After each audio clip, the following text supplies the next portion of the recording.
All right, glory to the King. Let us stand. Abba Yah, we do thank you for all things. We bless you. We truly, truly do. Thank you for allowing us to come to another Feast of Tabernacles.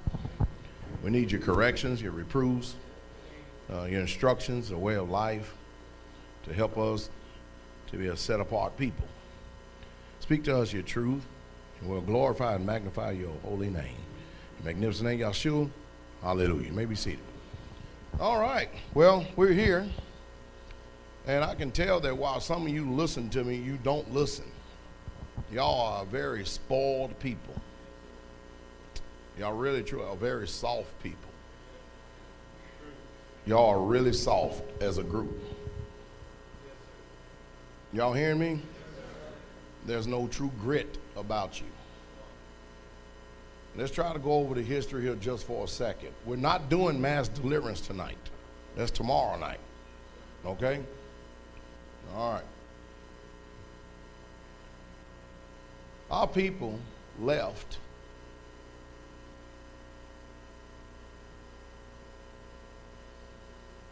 You remember the other day I said, what time is the meeting? 6 o'clock. And then I said, and then the other day when I gave an example about breakfast and dinner or a meeting, I said if the meeting is at 10:30, that don't mean, and I was even talking about coming up here for the picture, right? Did I not talk about coming up here for the picture? Is that right? 10:30, right? That don't mean you get here at 10:30. You be here before 10:30. Does that make sense? Now you think about this for a second. With all these individual viewpoints and perspectives and stuff, you think this group is ready to go off into some wilderness experience? A Revelation 12 experience as spoiled as y'all are? Can't follow simple instructions? Got an excuse for everything? You really think you ready?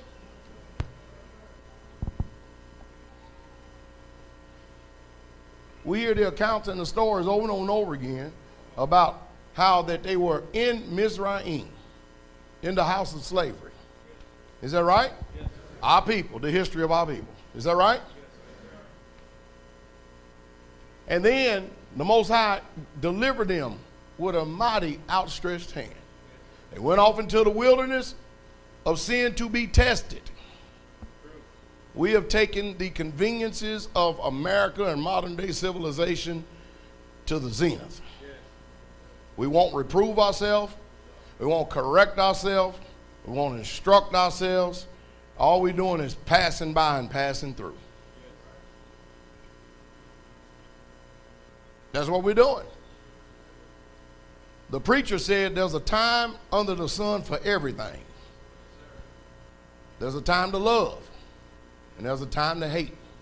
There's a time for peace, and there's a time for war. There's a time for everything. And at any given time, whatever that time for, whatever that thing is what we're doing, that's the type of spirit and attitude we should be in.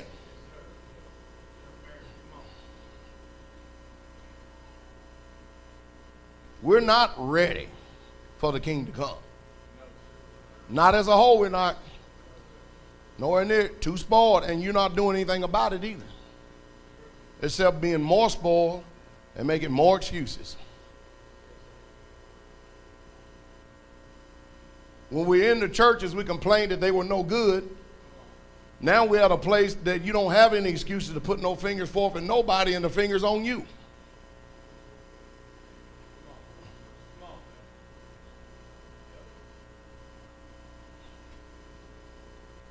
And the example showed us that only 2 people entered into the promised land that left out of that generation. Now y'all see the reason why? Last Shabbat I talked about the call, the elect, the very elect, and the remnant. And that ain't you. That ain't you. You're not even trying to live a tenth of what I'm living. And that starts with self-discipline. And yet we think we're going to make it on into the kingdom. Y'all said that nothing will enter into my kingdom that offends. Is that what he said? Yes, nothing. That includes the offense that's in you. Yes. It's not going in. We're not playing with a Yah that plays with us.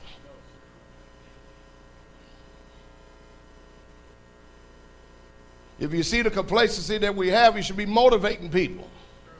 If we say 6 o'clock, that don't mean 6:01, 2, 3, 4, 5.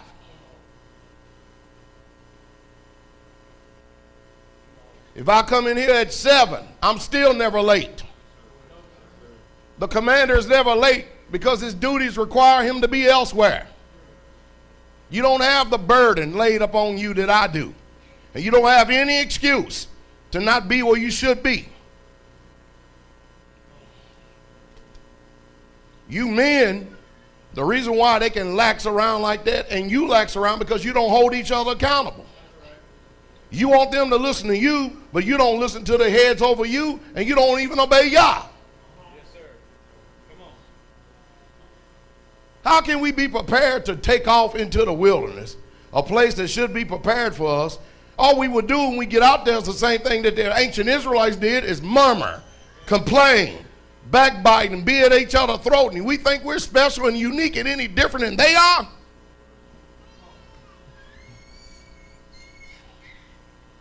We're no different by a long shot. That's the purpose of coming and seeing an example of people living set apart. So you can see the level of discipline that it takes to even do it. Right now, they could take away the electricity, all of this, and we still would live fine.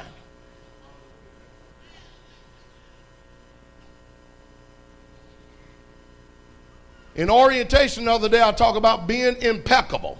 I'm talking about being a man and woman of character. And that doesn't come just because you're making a mental agreement with your mind at the time that the speech is going on. That comes because you have decided within yourself that you ain't worth nothing. And the only reason why you're worth anything is because he chose to make you something. And we don't yet have that appreciation. It's a mockery and a scorn and a derision against the Most High Yah when we're sitting here in exile to him and we're not even working on being perfected. I went over Yeshayahu and explained to us the reason why that he says, your feast, they're all vain.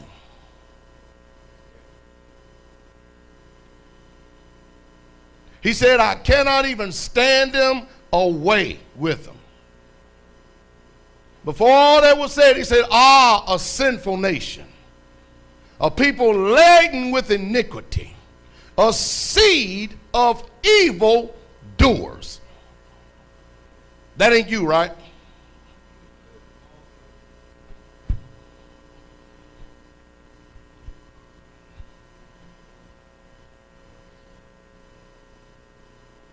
We need to be holding each other accountable. You can't expect something else out of others when you're not capable of producing it yourself. See, I can talk like this and it carries weight because I'm a man of my word.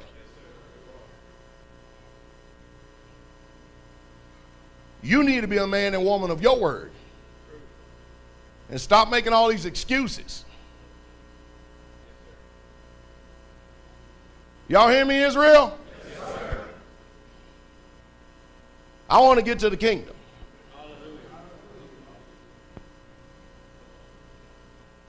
I'm sure you want to get to the kingdom, but you ain't going to the kingdom with the mindset you've got right now. It ain't happening. And that goes for you people out there on the other side of that camera too.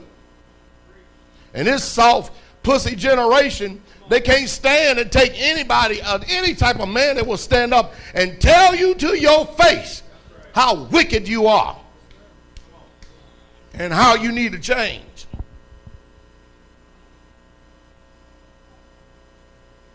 If I can see it and I'm nothing, I wonder how great the eyesight of the Most High is then. He's not some fictitious being way off in the wild blue yonder somewhere, Some people, very few of us as it is, sincerely means business about serving him. And many of you are making excuses. We're not even charged to even compare ourselves among ourselves. That's not saying don't look at each other and don't have a measuring stick. That's right. That ain't what it's saying. Bring it out. Come on. You would think that would be something inside of us after seeing an example, many examples sitting in front of us that will remove every excuse that we have. You didn't come this way and start listening to me, listening to the ministry, because you wanted to stay the same way you were. Right. We push people here, and we push them hard. Yes, sir.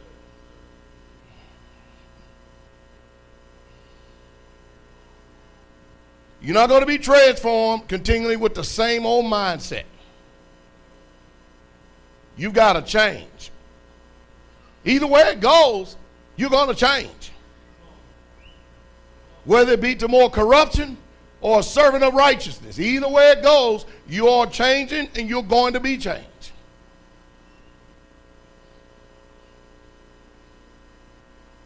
This is how Yahshua talked to his disciples when he upbraided them and he scolded them for their unbelief and their hardness of heart.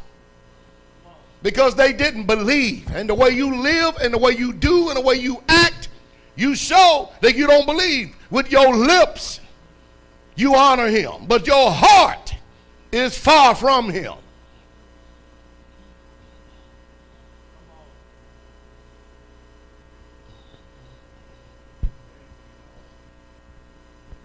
You can't expect no requirement out of nobody else, men, until you expect it out of yourself. Don't you even dare try to correct, reprove, or rebuke your family when you can't live it yourself. No wonder you're having so many problems in your home, because your wife knows you're a hypocrite. You put the spirit of hypocrisy on her, and then she turns around and rebels against you.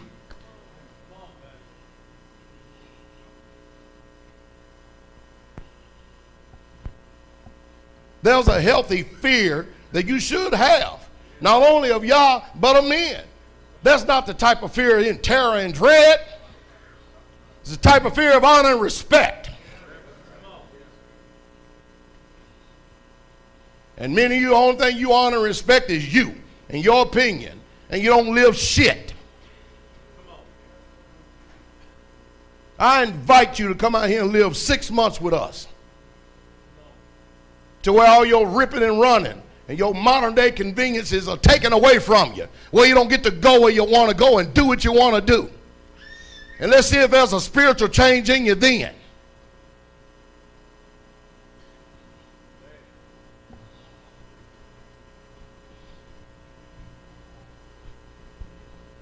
Well, at least one thing, we got the attention.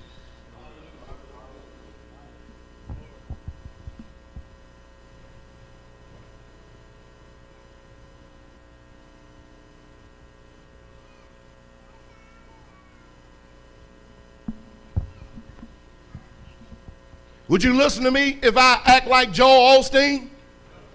What about T.D. Snakes? Would you? Then what you expect?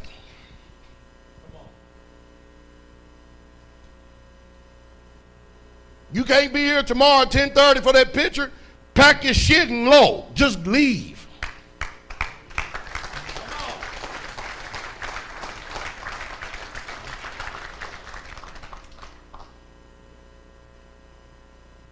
Anybody know the order when we're down here in the line getting food? Everybody go through one time, right? Put what's there on the plate, plenty of food. We're making sure of it's a feast, plenty of food. We got people eating, throwing their plates in the trash can, and then jumping back in line again before people even got their first serving. I'm like, are you serious? Their spirit of greed.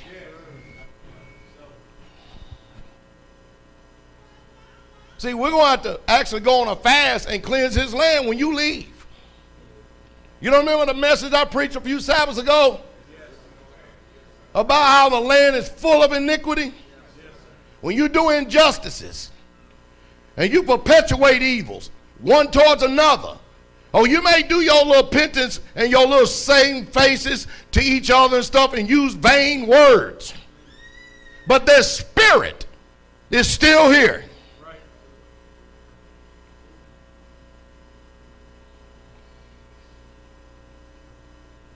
Are y'all even listening to the message? Yes, sir. Where's the performance? I am not convinced that y'all could actually take us into the wilderness and we will survive as a holy, righteous people. I think we will show out past the people in Mizraim. I think we will out-murmur them, out-complain them, every step of the way we would.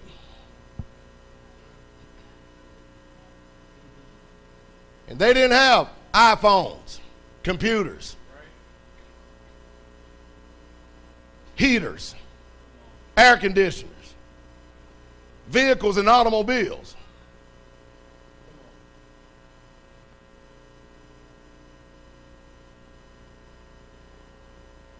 They had to depend on y'all to feed them.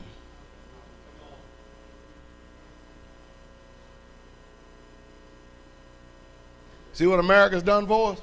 See what America's done to us? And you've allowed it. You've taken it. Hook, line, and sinker.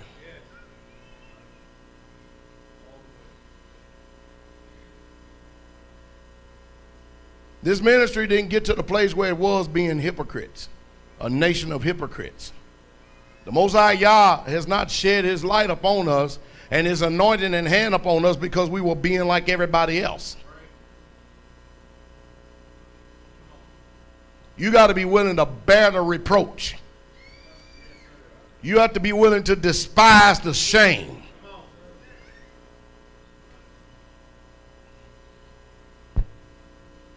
Before a pastor comes get a message, he's going to go ahead and read the Torah portion, then he's going to deliver a message for all of us to hear. Hallelujah. Open rebuke is better than what? Well, you don't love that though, do you? The commandments of the Most High Yah, and immediately after the commandments, what he said to us. Bereshit 20. And Elohim spake all these words, saying, I am Yahweh your Elohim, which have brought you out of the land of Mizraim and out of the house of slavery.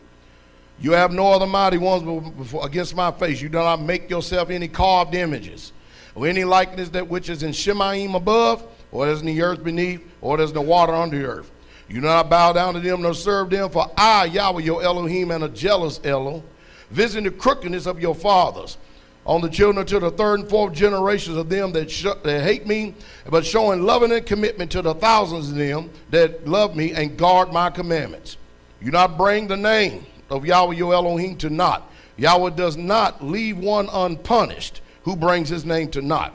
Remember the Shabbat, set it apart. 6 days you labor, you toil, you do all your work. But on the 7th day, the Sabbath is of Yahweh your Elohim. You do not do any type of servile work on that day, nor your son, nor your daughter, your male servant, your female servant, your cattle, your stranger that is within your gates. For in 6 days Yahweh your Elohim made the heavens, the Shemaims above, and the earth, the sea, and all that in them is, and he rested the 7th day. Wherefore he blessed the Sabbath day, and he set it apart. Respect your father and mother, that your days may be prolonged upon the soil which Yahweh your Elohim giveth you. You do not murder. You do not commit adultery. You do not steal. You do not bear false witness against your neighbor. And you do not covet your neighbor's house. You do not covet your neighbor's wife, nor his male slave, nor his female slave, nor his ox, nor his ass, nor whatever belongs to your neighbors. And all the people saw the thunderings, the lightning flashes, the voices of the shofar, and the mountain smoking. And the people saw it, and they trembled at a distance.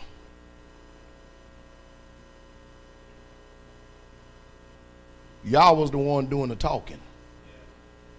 He wasn't speaking through Moses. Yahweh was speaking himself. And said to Moshe, you speak with us. That's what they said. And we hear. Is that true? I'm asking you, is that true? Oh, I know that's true, but is that true? I know this is true, but is that true?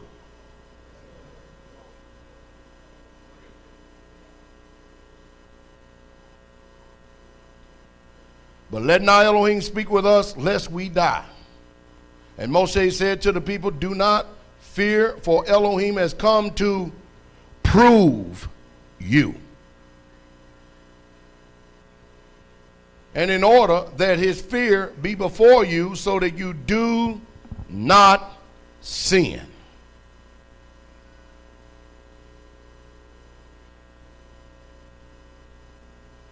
I'm 235 pounds.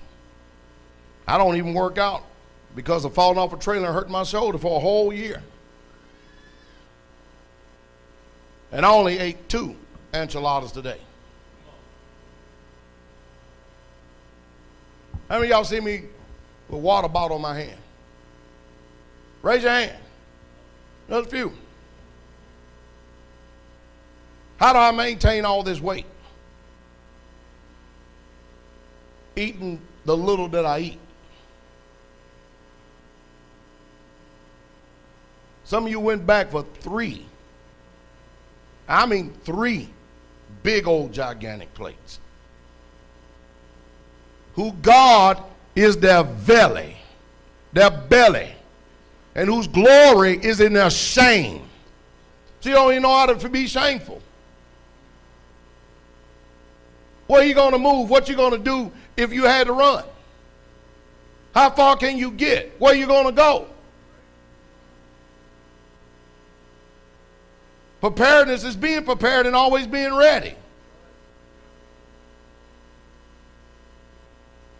I'm the only preacher that you will probably hear in the world ever preach on gluttony. The apostolic churches don't talk about it. It's a sin. Y'all hear me? It's a sin.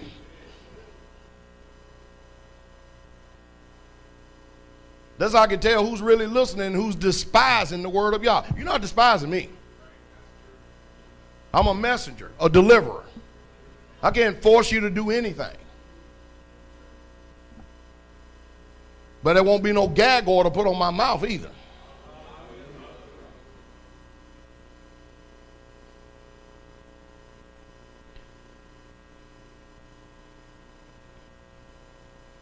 So the people stood at a distance, but Moshe drew near the thick darkness where Elohim was. And Yahweh said to Moshe, say this to the children of Israel. You yourselves have seen that I have spoken to you from the heavens. Who talked? Every time we hear these commandments, he's talking. You do not make besides me mighty ones of silver. You do not make mighty ones of gold for yourselves. And what did they do? What do you think you're going to do as soon as you get out of the presence of a people that is trying to live set apart? You're going to do the same thing. And you do the same thing. You know how I know? Because I've been living out here 20 years. I know everything you're doing. I know the temptations, the trials, the tribulations. I know what it means to be tempted by the devil and to overcome. Nobody's unique. Whatever he says to you, he says to one, he says to all. And there's no temptation except that which is common to man. But you don't take the escape.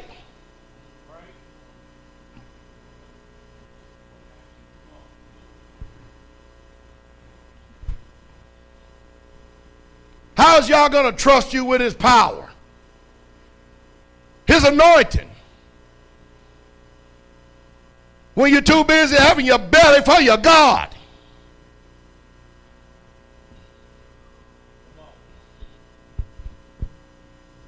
would he pour more talents upon you when you ain't even seeking it? Basking in myself and Pastor Corey's anointing is not going to get you to the kingdom. It ain't going to do it.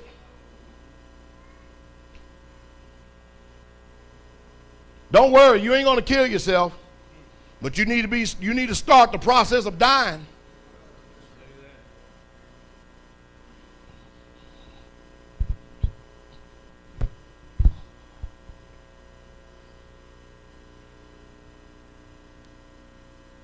Make a slaughter place of earth for me, and you shall slaughter on it your ascending offerings and your peace offerings, your sheep and your cattle in every place where I cause my name to be remembered.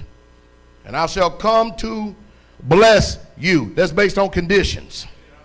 The conditions is obedience. The condition is obedience. And if you make a slaughter place of stone, do not build it out of cut stone, for if you use your chisel on it, you have profaned it. Nor do you go up by steps to my slaughter place, lest your nakedness be exposed. These are the right rulings which are set before them. And we'll cover that the next time we read the Torah portion. Y'all means business.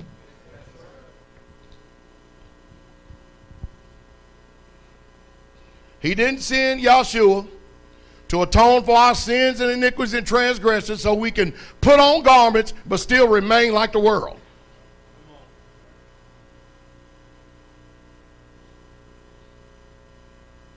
Is y'all ears on? I personally think he deserved better.